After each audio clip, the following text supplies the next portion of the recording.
Magandang hapon! Kumusta po? Narito po ulit ang update natin para sa lagay ng ating panahon ngayong hapon po ng March 18, 2025. Sa ngayon po ay nananatili na walang anumang banta ng sama ng panahon sa loob at labas ng ating area of responsibility. Hanging amihan ang umiihi po sa may Luzon at Visayas at ang shear line ay nag-i-extend po dyan sa may northeast ng Caraga. At sa ating long-range forecast, consistent pa rin naman po na walang bagyo na namamataan, natatawid po sa ating kalupaan for the next 2 weeks, pero hindi pa rin inaalis ang posibilidad na may sama ng panahon na maaaring mabuo sa silangan po ng ating bansa sa susunod na mga araw.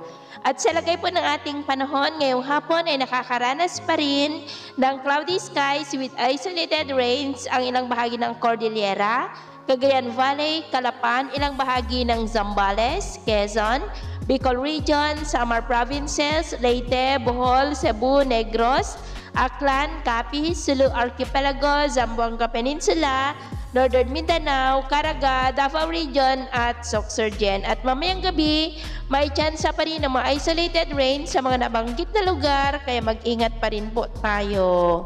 At sa atin naman po mga baybayin, maalon po ngayon sa mga baybay ng Northern Seaboard ng Northern Luzon, maging sa silangang baybay ng Central Luzon, maging sa mga baybay ng Northern Seaboard ng Camarines Provinces, Northern Seaboard ng Eastern Samar at Catanduanes, maging po sa mga seaboard ng Northern Samar at Eastern Samar, ng mga alon dyan ay posible po na aabot hanggang sa 2.1 to 3.5 meters height.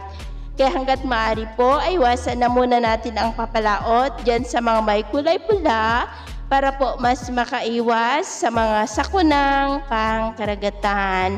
So, yun po lang latest update natin sa araw na ito. At ako po muli si James na nagsasabing sa kahit na ng pagsubok po na darating sa ating buhay, huwag po tayong mawawalan ng pag-asa. Thank you and God bless!